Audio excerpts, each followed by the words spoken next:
Les détenteurs de la dette publique française, ce qu'on sait, c'est qu'aujourd'hui, 50%, un petit peu plus de 50% de la dette française est détenue par des investisseurs étrangers.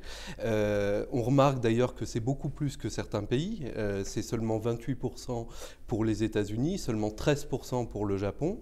Et ça pose là aussi des questions de souveraineté, parce que la souveraineté, on peut la définir en effet comme une indépendance vis-à-vis de l'extérieur, et aussi, on y reviendra plus tard, comme une capacité à faire des choix en interne. Alors, l'indépendance vis-à-vis de l'extérieur, là, il y a peut-être une donnée à prendre en compte, c'est que la dette japonaise, qui est beaucoup plus élevée que la nôtre, plus de 250% du PIB, est détenue essentiellement par des acteurs locaux. Et donc, j'allais dire, les agences de notation, le consensus international autour de la qualité de la dette n'a pas de prise au Japon. Alors, ce qui est intéressant, c'est de voir aussi qu'avec les politiques monétaires non conventionnelles de la BCE, eh bien finalement, le taux d'internationalisation de notre dette diminue sous l'effet des achats d'actifs. Donc, ça crée une dynamique un petit peu nouvelle.